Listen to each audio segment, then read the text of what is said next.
¿Cómo están? Bienvenidas, bienvenidos a este ciclo de conversatorios por más niñas en STEM, un programa desarrollado por Escondida BHP y Comunidad Mujer con Antofagasta Televisión como media partner. Nuestras invitadas son jóvenes mujeres que están desarrollando sus estudios y carreras profesionales en el ámbito de la ciencia, tecnología, ingeniería y matemática, lo que usualmente se conoce como STEM por sus siglas en inglés. Durante 4 episodios estaremos conversando con destacadas especialistas en programación, geología, astronomía y robótica. Sus historias y trayectorias son impresionantes. Siendo niñas y adolescentes soñaron en estar en profesiones y trabajos en que las mujeres están subrepresentadas. Sus trayectorias están llenas de historias fascinantes, logros y éxitos, pero también les ha tocado experimentar discriminaciones y estereotipos de género. Nos inspiran y son fuente de inspiración de niñas y adolescentes que se ven reflejadas en ellas.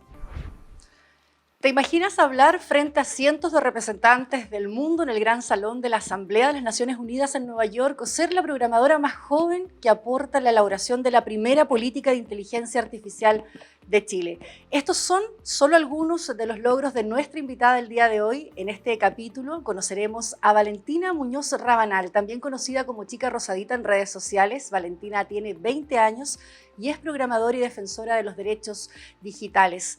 Además, es campeona nacional y mundial del concurso internacional de robótica FIRST Lego League, defensora de los objetivos de desarrollo sostenible para las Naciones Unidas y cofundadora de la Asociación Latinoamericana de Mujeres Jóvenes para las Ideas, organización que colaboró además en iniciativas ministeriales que promueven los espacios de protagonismo para que niñas y jóvenes entreguen justamente su visión en la construcción de la política de igualdad de género en ciencia.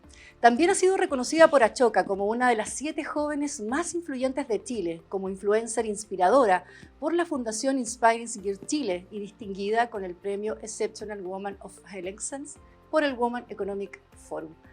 Tremendo currículum, Valentina. Muchas gracias por acompañarnos hoy día en esta conversación. Muchas gracias por la invitación. Quisiéramos partir un poquito desde atrás, ¿no? Es evidente los logros que has alcanzado, el desarrollo en este ámbito profesional, ¿no? Pero quisiéramos conocer un poquito qué hay detrás de ese camino recorrido, porque eres bastante joven, con 20 años, y tener este currículum, la verdad es que a mí me ha sorprendido mucho, imagino que a quienes nos ven también. Entonces, ¿cómo parte? No es todavía, yo creo, fácil para algunos ver a una programadora tan joven, con tanto talento también, líder en muchos aspectos. Es decir, ¿cómo partió esa motivación para que hoy día seas quien estamos entrevistando justamente en este espacio? Creo que, bueno, hay un término que usamos en el activismo que es el adultocentrismo. Esta idea como de que los adultos son el centro de la sociedad, entonces siempre estamos esperando a ser adultos para hacer cosas, como de ¿qué quieres ser cuando grande? Y es como, no, ¿qué quieres ser mañana? ¿Qué quieres ser hoy? O ¿qué vas a hacer cuando salgas del colegio? O de, oh, yo cuando trabaje quiero hacer tal cosa. Y en realidad estamos perdiendo mucho potencial, mucha mano de obra, mucha energía que tienen los jóvenes. Y que creo que es súper importante también porque la representación que uno hace es desde un punto de vista desde afuera. Cuando uno habla como de los jóvenes, siendo ya no una persona joven, es una representación, cuando en realidad lo que podríamos hacer es protagonismo. De por qué no los jóvenes hablan de lo que le pasa a los jóvenes, por qué no los jóvenes generan soluciones para sus problemáticas. Creo que eso es un punto muy importante y en realidad es como estamos siempre esperando a que haya un futuro que es muy incierto y en realidad las cosas podríamos estar haciéndolas hoy. Y ese clic, esa diferencia probablemente no les pasa a todos los jóvenes. Puede haber mucha inspiración o motivación de decir quiero hacerlo hoy, pero a veces se necesita o una red o alguien que sirvió de inspiración o de referente. ¿Cómo fue tu círculo, tu familia, tus amigos? ¿Alguien fue impulsando eso o realmente ese clic, ese chip de diferencia que uno podría decir estaba, tú crees, desde la primera infancia? Para mí fue súper importante el colegio en el que estudié. Yo estudié en un liceo emblemático, Liceo Carmela Carvajal en Santiago, y los liceos emblemáticos son muy reconocidos por ser como líderes del movimiento estudiantil. Entonces, uno entra al liceo con esta idea como de vas a hacer cosas importantes mientras estás aquí. y asistes a asambleas, tienes votaciones, es como una mini ciudad en tu colegio y ejerces la ciudadanía desde muy chiquitita. Entonces creo que ese tipo de cosas a mí me cambiaron el switch así totalmente, como de puedo hacer cosas ahora, cosas que impacten ahora y a mis pares.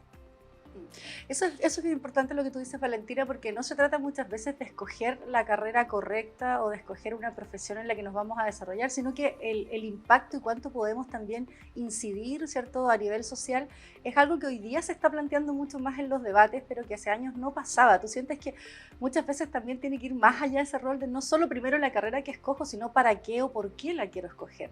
¿Crees que es importante eso hoy? Sí, creo que muchas veces uno piensa que como que esta frase como de uno vive para trabajar o trabaja para vivir, y es como, no sé, creo que tenemos y crecemos con esa idea como de que el trabajo es simplemente algo que uno hace para sobrevivir y tienes que hacerlo porque es lo que hay que hacer, y en realidad el trabajo tiene que ser algo que nos llene. Por ejemplo, fui hace poco a un seminario en Coquimbo y le preguntaron a uno de los expositores, ¿qué es para ti el trabajo decente?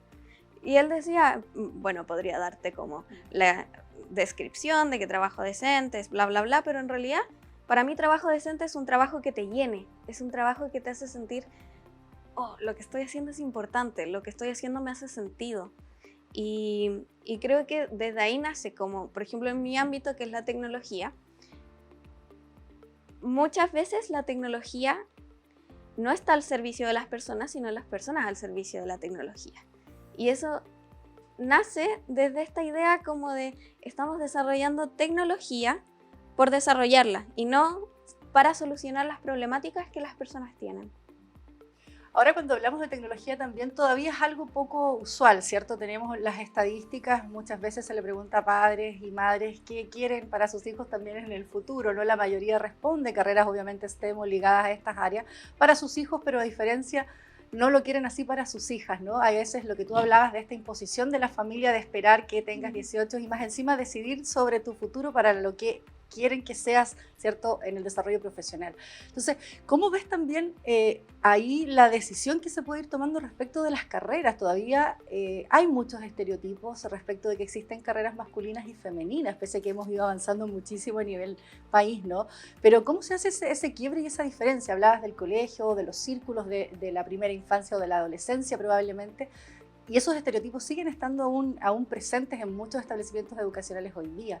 ¿Cómo ves que también se avanza en eso y cuánto de poder romper esas barreras ves tú que se van dando en las generaciones hoy día?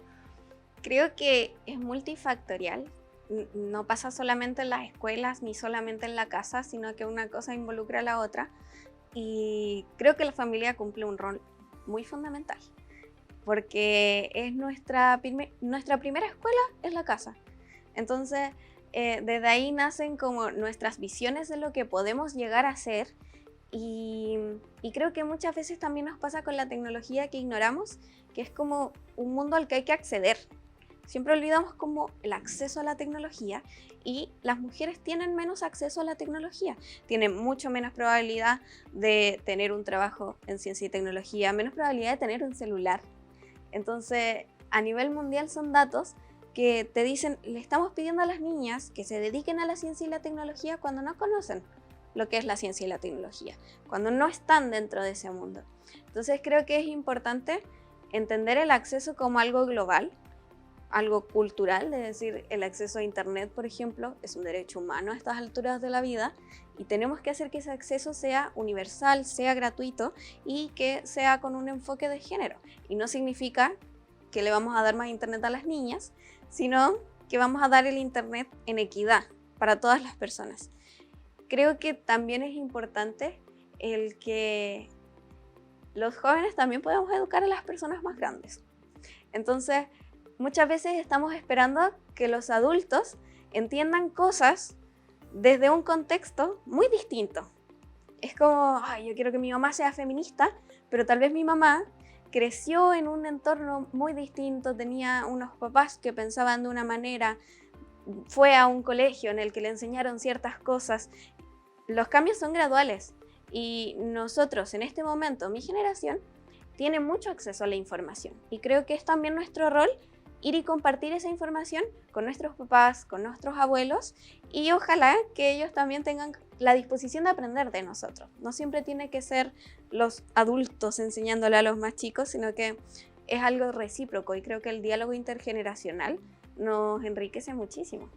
Valentina, y en ese camino, ¿dónde fuiste encontrando? Porque una cosa es decir, mira, yo quiero lograr algo a tus 15 o 16 años, pero encontrar quizás, no sé, el primer curso de programas para programar, o encontrar algún referente que te apoyara, no sé si entrando formalmente de manera presencial, online.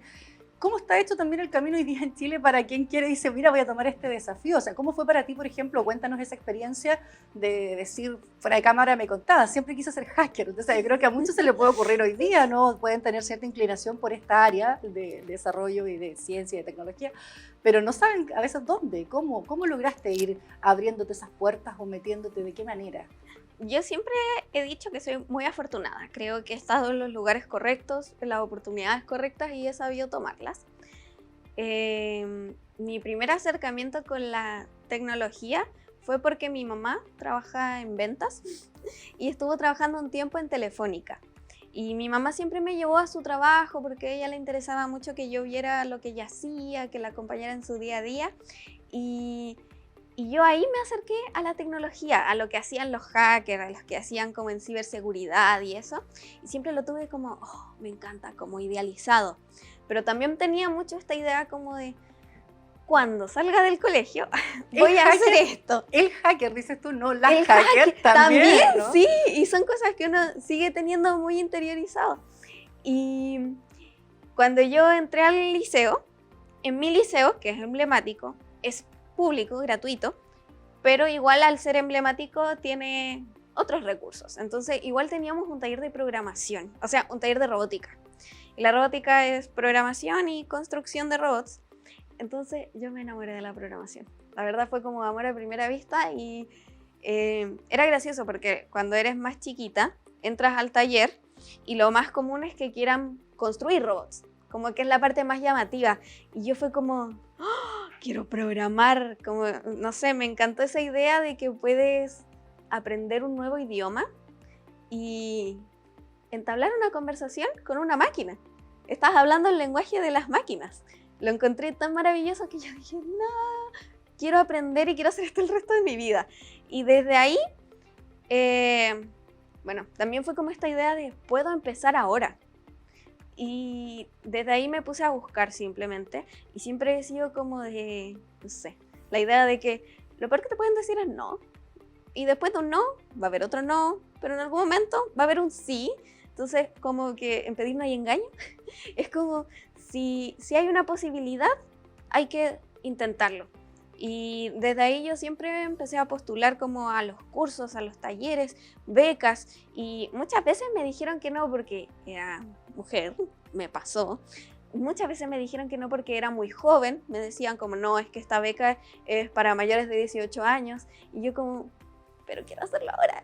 Y después de muchos no, habían un par de sí, y era como, toda esta posibilidad de, no sé, ir a un curso, ahora hay muchas más organizaciones que en ese momento, pero por ejemplo, Hack Girls es una fundación que hace talleres como de hacker para niñas, y es súper interesante porque es gratuito, te juntas con otras niñas que tampoco saben nada, solo quieren como conocer ese mundo, y ahora hay muchísimas más organizaciones. Está Technovation, está Revolución STEM, Amuji y muchas otras iniciativas que en ese momento no existían.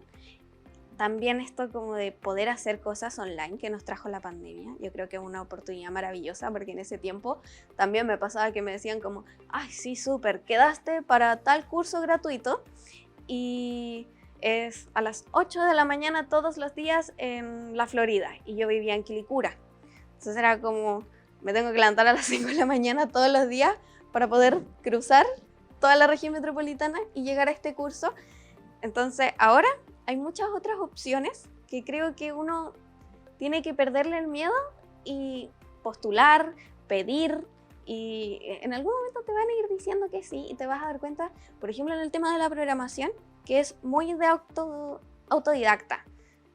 Como lo que hablábamos delante, de nadie llega a la universidad y dice, hola, quiero estudiar hackerología. En realidad lo que tú tienes que hacer es ir estudiando programación, y eso es algo que la mayoría de los programadores aprenden no en la universidad, sino que en su día a día, es algo que aprenden también con cursos. Yo no he gastado ni un peso en aprender a programar, todo gratuito, y creo que hoy día hay muchísimas más oportunidades para hacerlo. Valentina, quiero ver dos temas. Recién hablaste un poco de discriminación y quiero que abordemos también eso, lo que te ha tocado a lo mejor a veces enfrentar. Primero por ser joven, por ser mujer, es como una doble discriminación. Sí. Pero antes, contar quizás un poquito, porque hay muchos que nos están viendo y les puede interesar qué hace en definitiva un programador. Tú decías, este es el lenguaje de las máquinas. ¿Cuál es el campo hoy día? Porque parece cada vez más amplio, ¿no? A los lugares donde tú podrías llegar e impactar finalmente a nivel social, ¿no? O de desarrollo humano. Entonces, ¿qué hace un programador? Si alguien está pensando hoy día, buscando a lo mejor decisiones de futuro también, ¿qué es lo que hace? ¿Qué consejo, no sé si consejo, a lo mejor o experiencia propia le podrías dar a alguien hoy día que está pensando en una carrera que es compleja, que probablemente se imagina, sí, hay mucho de matemáticas, si puedo o no puedo? ¿Qué hace un programador y qué involucra también ese conocimiento? Primero que todo, yo creo que no es compleja. Muchas veces uno piensa como de que es complejo, de que debe tener mucha matemática, y no es tan así. Por ejemplo, programar es algo tan básico como hacer una ensalada, seguir una receta. A ti te dicen, ya, échale limón. Tú podrías ir, tomar el limón y echarlo encima de la lechuga entero, y la ensalada no está hecha, obviamente. Entonces, una buena receta tendría que decirte, toma el limón, pártelo por la mitad, exprímelo, lo botas a la basura, revuelves la ensalada. Eso es una programación. Entonces, cuando uno habla de ser programador, en realidad es adquirir una nueva habilidad que lo que hace, bueno, se llama pensamiento computacional. Es pensar como una máquina. Si yo fuera una máquina que no sé hacer una ensalada, tú me das las instrucciones y voy a tirarle el limón entero probablemente. Si tú me das las instrucciones correctas, yo te voy a entregar una ensalada. Pasa exactamente lo mismo cuando uno hace todo tipo de análisis como paso a paso en nuestra vida cotidiana. Programar no significa que voy a estar diciéndote como HTML, no sé. Programar es entender el paso a paso de las cosas y saber cómo expresarlo de la manera correcta. De hecho, programar es exactamente igual que cuando uno habla. Por ejemplo, yo te puedo hablar en español, te puedo hablar en inglés, te puedo hablar en francés. Con la programación pasa lo mismo. Programadores que hablan en Python, en Java, en muchos lenguajes, y en realidad lo que tienen en común es el pensamiento computacional. Y me gusta expresarlo como que los programadores somos los humanos que hablan con las máquinas, porque siento que es la forma más simple de explicarlo. Cuando uno ve una máquina, no ve el trasfondo que hace que esa máquina funcione. Y hoy día estamos rodeados de máquinas. Nuestros celulares, nuestras cámaras, las luces también. Hay un montón de cosas que es como una luz que cambia de color cuando estamos aquí, o que se prenda solamente cuando hay personas. Hay una programación detrás de eso. Entonces, estamos tan rodeados de tecnología que uno puede ver programadores en todas partes, y lo que encuentro interesante de la programación es que como que no hay límites, como puedes realmente hacer muchas cosas. Hay gente que me dice, como niños que aman los videojuegos y cosas así como más emocionantes, que yo les puedo decir como, ¿y si hacemos un sistema lineal? ¡Qué fome! Si hacemos un videojuego, y es como, ¡ah! La programación es tan amplia como eso, como puedes ir desde hacer un videojuego a hacer un robot, a muchas cosas. Y creo que también es importante entender que la programación es una habilidad que se va a requerir muchísimo en la vida cotidiana, y no significa que vas a ser programador. Como que ahí me gusta hacer una diferencia, porque, por ejemplo, sabes escribir, ¿cierto? Pero no eres escritora. Con la programación pasa lo mismo. Uno puede saber programar y no ser programador. Uno puede saber programar y eso va a enriquecerte si eres profesor, si eres médico, si eres... Es una habilidad más. Así como uno aprende a leer y a escribir, uno debería aprender a programar también. Y de aquí al 2050, el 75% de los trabajos van a requerir conocimiento científico-tecnológico. Sí, eso es un cambio brutal, Valentina. Es muchísimo. Entonces, es tan simple como pensar que en este momento la mayoría de esos puestos no existen, punto uno, todavía, y que hay un montón de déficit de profesionales que tengan ese tipo de currículum. Por lo mismo, porque pensamos que son cosas de los programadores se van a encargar. Y en realidad no, porque vivimos una transición tecnológica tan acelerada que en este momento estamos todos lidiando con la tecnología. Es como parte de nuestro día a día. ¿Y qué te hace un programador entonces? Tú decías no solo saber programar, sino que un programador, ¿quién es? Que en definitiva vas creando productos nuevos, vas generando impactos a nivel de tecnología, de conocimiento, de innovación. Un programador desarrolla soluciones tecnológicas,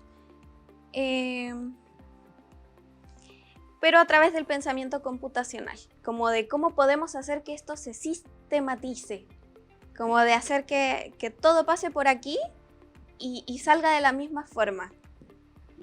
Ahora, en ese camino, volviendo también un poco a la pregunta que quería plantearte, en este camino, ¿cuántas programadoras o gente que quería aprender programación, mujeres y jóvenes fuiste encontrando en el camino? En Chile, en tus pasos también por otros lugares.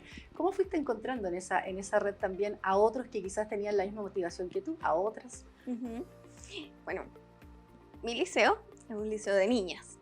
Entonces, mi grupo de robótica éramos solo nosotras y desde ahí yo siempre supe que no estaba sola, como que siento que a través de la brecha que existe en la ciencia y la tecnología siempre te venden como esa idea de que eres la única que está interesada en esto, de que en realidad es que no hay muchas mujeres que lo hagan y no es cierto. Hay muchas mujeres estudiando ciencia y tecnología, hay muchas niñas aprendiendo a programar en este momento en Chile. Entonces, creo que es importante tener esa red de saber que no eres la única, de saber que no sabes, como de, no sé nada, pero quiero aprender. Y uno muchas veces se entrampa en esas cosas, como de, ay, es que en realidad no sé, entonces, ¿cómo me voy a meter a un taller? Y es como, para eso son, para aprender. Y creo que hoy día también existen muchas más redes en las que las niñas pueden encontrar pares que están haciendo las mismas cosas, como Amuji, como otras redes que son de niñas, otras redes que son de profesoras que están enseñando a grupos específicos. Creo que lo más importante es tener esa red, buscarla, porque es mucho más difícil hacerlo cuando estás sola y pensando que eres la única y tienes dudas y no sabes a quién preguntarle. Creo que la red siempre es algo fundamental. Cuéntanos un poquito de esa asociatividad que de alguna manera hay, ¿no? Fuiste cofundadora, presidenta en su minuto, ¿cierto? De esta red. ¿Cómo mides también ese impacto? Lo que tú decías es muy importante. Muchas veces el actuar en red facilita un poco el camino de irse sola abriendo puertas, ¿no? Es mucho más fácil, quizás para las nuevas generaciones también hoy día, encontrar más espacios donde hacerlo. Entonces, ¿cómo miden también el impacto? ¿Cómo se llega a esa organización? Cuéntanos un poquito de la atrás también y lo que hoy día están realizando. Bueno, Amuji, la Asociación de Mujeres Jóvenes por las Ideas, lo que hace Amuji es potenciar, promover y retener el talento científico-tecnológico de las niñas durante su etapa escolar. Lo que nosotras visionamos es que tanto las niñas como los niños nacen con las mismas capacidades y en el camino hay ciertas trabas que van haciendo que las niñas se convenzan a sí mismas de que son malas para la matemática, de que ellas no pueden seguir una carrera técnica hay un montón de otras trabas que van haciendo que el talento con el que nacen las niñas se vaya truncando y que su visión de futuro cambie y se restrinja. Nosotras decimos que niñas con ideas se convierten en mujeres con visión, entonces nuestro foco son las niñas. Amuji trabaja con una metodología que es de niñas para niñas. Por lo mismo yo ya no soy la presidenta, porque ahora soy adulta, y yo siempre dije, cuando yo sea adulta voy a dejar el cargo porque esto es de niñas para niñas. Y va a llegar otra niña que tiene que tomar el micrófono, tiene que tomar la bandera y va a brillar ella y después va a venir otra y así. Y la idea es que eso se mantenga, un espacio seguro para ellas. Por lo mismo que tú decías, es como no solo eres mujer, sino que también eres joven. Y es una doble discriminación contra la que tú tienes que hacerte camino en el mundo de la ciencia y la tecnología. En Amuji, bueno, lo creamos con 2 amigas en el 2019 y justo en 2019, antes de la pandemia, alcanzamos a hacer 2 cursos de programación gratuita y 45 niñas recibieron educación respecto a programación, pensamiento computacional y en el lenguaje Java, que ahora ya no, ya pasó de moda, sí, hay que hacer otra versión en Python, pero en ese momento era actual y fue genial porque muchas veces te dicen en algunos talleres como, solo necesitas las ganas. Y es mentira, es como no necesito las ganas, necesito internet, necesito un computador y no cualquier computador para programar. Entonces lo que nosotras hicimos fue una alianza con en ese momento el Hub de Providencia y el Hub ofrecía el espacio, ofrecía los computadores, ofrecía el internet. Las niñas de verdad llegaban con las ganas, se sentaban, aprendían a programar. Fue maravilloso y de ahí, que fue nuestra primera como gran actividad, salieron niñas que, no sé, hasta el día de hoy me escriben y me dicen como, oh, tomé en 2019 un taller que tú hiciste y ahora estoy estudiando programación en la universidad. Y yo como, oh, qué loco.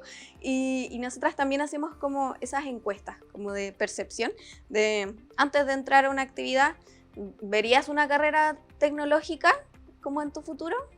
Y después de la actividad, como te gustaría ser programadora tal vez, y las percepciones van cambiando. Y es interesante el ver cómo muchas de las niñas que iban a los talleres de Amuji ahora son voluntarias y ellas ofrecen los talleres. Como esa red como colaborativa creo que es importante y se da en muchas organizaciones, no solamente en Amuji. ¿Y cuál es el desafío ahí hoy día en Amuji? ¿Saltar a todavía tener más alcance, quizás más territorial en el resto de regiones, convocar a otros? ¿Cuál es un poco el desafío también que ves en eso o en las nuevas generaciones que se han hecho cargo también de aquello? ¿O qué necesitarían como desafío también para otros apoyos u otras redes también respecto a recursos, instalaciones? Sí, por ejemplo, el nuevo directorio están viendo la posibilidad de gestionar socios, de personas adultas que quieran colaborar con la causa y que tal vez tienen no su poder adquisitivo, como de financiar ciertas cosas que las niñas no tienen. Entonces, como de no tomar el protagonismo de la causa, sino de colaborar desde su vereda también. Y sí, estaban full con el trabajo de regiones. Ya hay como 100 personas postulando al voluntariado y la idea es esa, es poder llegar a todas las regiones y armar grupos por región también, cosa de que se vuelva a los eventos presenciales, porque hay un montón de personas que no tienen acceso a internet, que no tienen acceso a un computador y que están quedando fuera de esta transición tecnológica y al final es a esas personas a las que tenemos que llegar. También están a full con retomar las colaboraciones que mencionabas con los ministerios. Queremos que eso se instaure como algo lógico dentro del proceso. Todas las políticas públicas que involucren a niños, niñas y adolescentes deberían tomar en cuenta las voces y las opiniones de niños, niñas y adolescentes. Entonces queremos hacer que en ese camino esté instaurada la necesidad de que se genere una consulta pública para niños, niñas y adolescentes, siempre. Hablemos un poquito de eso, ya del activismo y de cómo se incide, ¿no? Decías, es importante, hablábamos al principio de tu presentación, de cómo incides en una política, es decir, es muy importante hoy día esas voces y cómo llegas, cuéntanos un poquito también a ser parte de ese referente, quizás podríamos dar el paso también por lo que te tocó hacer en Naciones Unidas, ¿no? ¿Qué fue para ti ese momento? ¿Con qué discurso un poco fuiste allá? ¿Y cuál también es el impacto de eso para poder tener una voz nacional en el fondo y poder terminar incidiendo en una política pública? Es una pregunta muy importante. Bueno, lo de la política, primero, fue algo que nació muy natural. Ya llevábamos un año trabajando con el voluntariado de Amuji. Yo llevaba como 6 años en el mundo de la programación y Y para mí ya era demasiado interesante la inteligencia artificial y yo decía, obvio que si van a hacer una política con una consulta pública, ciudadana, en que le preguntaron a todos los ciudadanos, vengan, dennos su opinión. Y yo decía, hola, quiero dar mi opinión. Ah, no, tú no. Tienes que tener más de 18. Y era como... Y la inteligencia artificial es una de las tecnologías más sesgadas en términos de adultocentrismo. Yo creo que, no sé, a la gente que nos vea después en la casa, le debe pasar que un niño agarra el celular y busca algo en Google y Google no le reconoce bien la voz. Y uno piensa, ay, tal vez porque el niño no habla tan bien, tal vez porque el niño, no sé. En realidad es porque los reconocimientos de voz trabajan con inteligencia artificial y son testeados, los prueban en hombres adultos, y los hombres adultos suelen tener voces muy graves. Entonces las voces de los niños, que son voces agudas, no se reconocen en ese tipo de inteligencia artificial. Y eso pasa en muchísimos otros ámbitos de la inteligencia artificial porque el testeo suele hacerse en personas adultas. Pero hoy día yo creo que los niños aprenden a usar YouTube antes de lo que aprenden a hablar.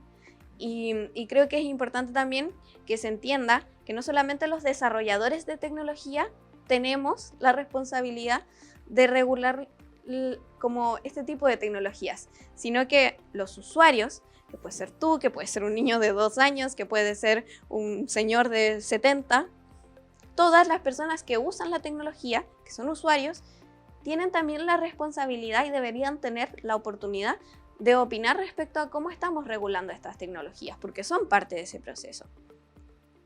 Fue con toda esta idea que yo dije, bueno, tenemos que hacer algo para que las voces de niñas y adolescentes estén instauradas en esta política.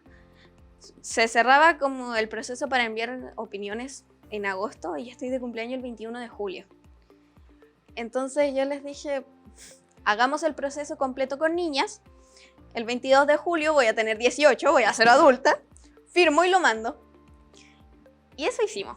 Y juntamos a más de 100 niñas a las que les enseñamos qué era la inteligencia artificial, cómo se testea, cómo se desarrolla, cuáles son los sesgos que existen. E hicimos una jornada de diálogo en colaboración con UNICEF para ver cuáles eran sus aportes a esta política, desde la postura de las niñas. Y eso lo hicimos en un documento, todo niñas, y después yo, 18 años y un día.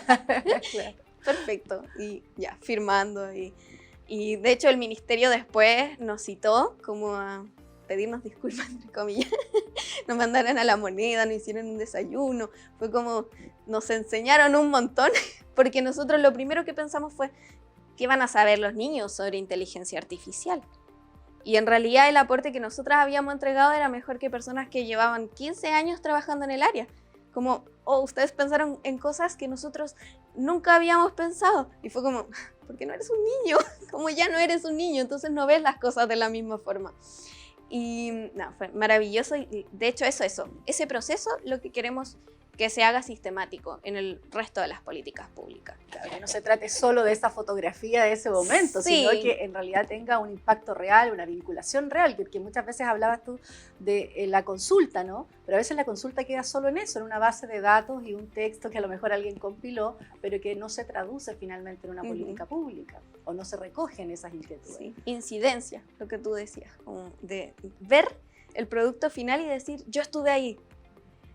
Creo que eso falta, sobre todo en temas de niños, niñas y adolescentes. Y bueno, con esto yo ya llevaba mucho tiempo programando y siento que igual la prensa de repente es muy sensacionalista, como que en vez de visibilizar el hecho de que habían más de 100 niñas aportando en la política de inteligencia artificial, se hizo muy viral esto de que yo era la programadora más joven en contribuir a esta política. Y eso trajo muchas cosas buenas, muchas cosas malas, cosas que pasan con las redes sociales, pero también gracias a esta plataforma que me dio, me llegó una carta del secretario general de Naciones Unidas invitándome a ser defensora de los Objetivos de Desarrollo Sostenible, algo que yo nunca pensé, no sabía que existía. Fue como, ¿cómo saben que yo existo? Muchas veces, de hecho, nos reímos como con mi familia porque estoy, no sé, en reuniones internacionales y es como que, no, yo soy de Chile, y te dicen, ¿qué es Chile? Y es como, como uno se imagina que es tan chiquitito que no podrías llegar a tener ese nivel de visibilización. Y yo siempre soñé con ir a la ONU, como a dar un discurso. Pensé que era muy imposible y cuando lo hice fue maravilloso. Pensé que me iba a poner a llorar porque además, como para que lo visionen, es como el Movistar Arena. Es redondo, es alto y tú puedes hablar muy bajito, pero el volumen como que hace eco en la sala y ves todos los países con sus banderitas, con sus nombres, a la gente directo.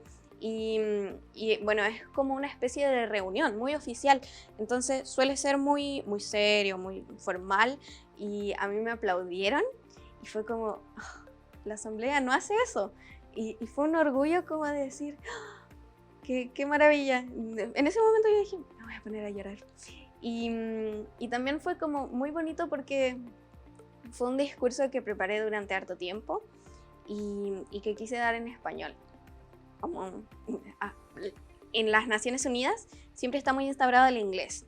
Y a mí me estresa mucho porque de repente te coarta de conectar con personas de tus raíces. Muchas veces estoy en reuniones en inglés hablando con alguien y yo les digo, ay, ¿de dónde eres? Y me dicen, de México. Y yo como, ¿por qué estamos hablando en inglés? Es terrible. Entonces siento que es importante que uno también instaure sus raíces latinoamericanas en ese tipo de instancias que se supone que buscan juntarnos, unirnos, conectarnos.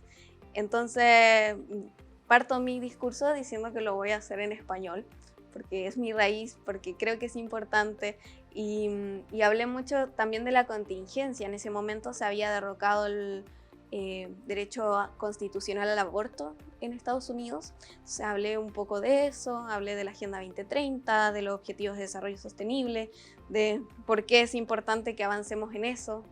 Decíamos esto como de, ay, nos dicen a los niños como que somos el futuro, que esperemos a estar más grandes, y en realidad algo que veo muy en línea en toda mi generación es la preocupación por el cambio climático, y es como, nadie nos asegura si va a haber un planeta en el futuro en el que nosotros podamos ser protagonistas.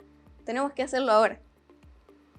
Y eso fue entonces para ti el momento que te ha marcado más, Valentina. Me imagino que ese discurso que tú dices es impresionante. Yo te escucho y la verdad que te iba a preguntar qué fue lo que dijiste. Claro que una cosa es estar para ahí, pero ¿cuál fue ese mensaje? Entonces sientes que además hubo ahí un cambio, una inflexión, te han seguido consultando referentes, porque es difícil, yo creo que no solo en Chile, sino que en el mundo, escuchar las voces de los niños, de las niñas, de los adolescentes. No es algo que pase, la política pública la siguen decidiendo en general, ¿cierto? Los mayores de 18 años, sí. En este caso en Chile, ¿no? En Chile ha sido más fuerte. Me pasa que yo salgo de Chile y todo el mundo me tira flores como de, ay, qué rico que estés acá, qué bacán lo que tú haces, me encantó tu discurso. Y como que vuelvo a Chile y en Chile la recepción suele ser muy distinta. Como, no sé, en Twitter decían, ay, que mi pelo, que cómo fue con ese pelo a la ONU, como pelo de payaso. Y yo como, ¿qué importa mi pelo? Como, lo importante es lo que fui a decir. Lo importante es cómo la gente se lo tomó, lo importante es qué se hizo después. Entonces, siento que está mucho esta postura de que los jóvenes, como tú decías, y estamos para la foto. Entonces, en Chile, muchas personas como que me interpelaban en el punto de vista como decir que ¿quién me había elegido para representar a la juventud chilena? Como que esa era la pregunta más global. Y yo les decía, en realidad no estoy representando a la juventud chilena, pero me llamó mucho la atención que seguimos en este círculo como vicioso de pensar que los jóvenes solamente pueden representar a los jóvenes. Entonces no estamos visionando a los jóvenes en posiciones de poder y de toma de decisiones como lo que son ciudadanos, son personas con poder de decisión, personas con opiniones, personas levantando causas a nivel nacional e internacional.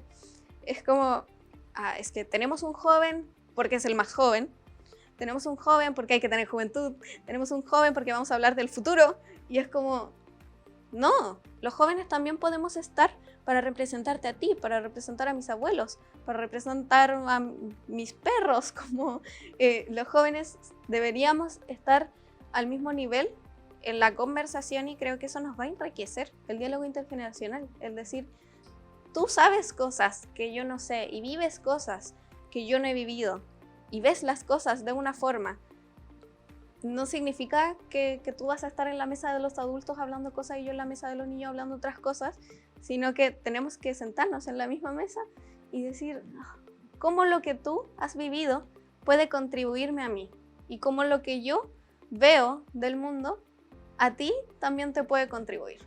¿Y sientes espacio para eso en esa construcción de política pública hoy día? Es decir, hay cuestiones que ya hayas puesto quizás con tu grupo, no me refiero solo tú, sino que ya estén y que se traduzcan de manera concreta en esa política pública. La política de inteligencia artificial, después de la consulta interna que hicimos nosotras, tiene un enfoque de protección de derechos de niños, niñas y adolescentes, que era algo que no tenía el borrador previo a la consulta. Y ahora, hace poco, no hace tan poco, en 2021 se hizo la consulta para niñas, en apoyo del ministerio esta vez, respecto a la construcción de política de igualdad de género en ciencia, tecnología, conocimiento e innovación. Y si tú descargas la política, puedes leer dentro de eso la Declaración de Jóvenes Científicas. Es parte de la política. Entonces, ese tipo de cosas yo creo que marcan un precedente, pero creo que no tiene que ser como un ¡ay, qué lindo lo que pasó! Sino que lo que decíamos, sistematizarlo, de que en la próxima consulta que se haga haya un espacio para juventud. Finalmente, Valentina, ¿qué significa también? Yo recién lo mencionabas respecto de ser defensora, ¿cierto?, de los Objetivos de Desarrollo Sostenible, que suena un nombre bastante bonito, pero quizás pocos conocen de qué se trata. ¿Qué significa también ser defensora hoy día de esos derechos en el fondo? Bueno, los Objetivos de Desarrollo Sostenible son 17 objetivos que componen la Agenda 2030 y que fue firmada por los 193 países de las Naciones Unidas, incluyendo a Chile. Chile fue un agente negociador activo en la construcción de la Agenda 2030, lo ratificó, firmó, es algo que ya se aprobó, entonces Chile dice, vamos para allá junto con todos estos otros países. La Agenda 2030 habla, bueno, se inicia esta agenda en el 2015. Son 15 años, de 2015 a 2030, 2030, 15 años en que el mundo dice a dónde queremos llegar y cómo lo vamos a hacer. Y se acordó estos 17 objetivos que son fin al hambre, fin a la pobreza, educación de calidad, igualdad de género, 17 objetivos que se acuerdan entre estos 193 países, que me impacta el nivel como de, no sé, aquí somos 7 personas, yo creo que si nos pusiéramos de acuerdo en ya, ¿para dónde va a ir el mundo de aquí al 2030? Estaríamos años poniéndonos de acuerdo 7 personas. Pensar en 193 países es como cómo lo lograron. Entonces, primero es una agenda que no es de la ONU, es una agenda de Chile, es una agenda de los países, es una agenda de nosotros, del territorio, hacia dónde queremos ir de aquí al 2030. Llevamos casi la mitad de esos años para que se cumpla esa agenda y invito a que la gente lo lea, Agenda 2030, leer cuáles son los ODS, Objetivos de Desarrollo Sostenible, y también a darse cuenta de que muchas de las cosas que hacemos en nuestro día a día van en línea también con esa agenda, que no necesariamente es una agenda que puede usar el gobierno o las empresas, sino que es algo que podemos incorporar en nuestro día a día.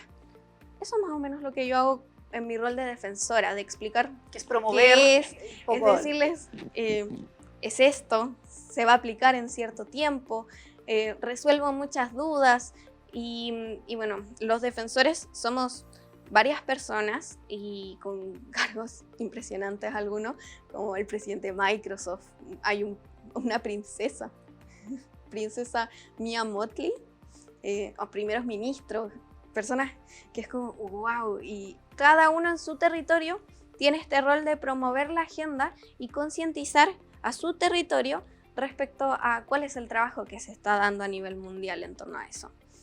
Y por mi parte, yo promuevo principalmente la concientización en torno a brecha de género y a los derechos digitales, el cómo hacemos que estos 17 objetivos vayan en línea con la transición digital que estamos viviendo y cómo hacemos que nuestros derechos humanos se vean protegidos en este nuevo espacio digital.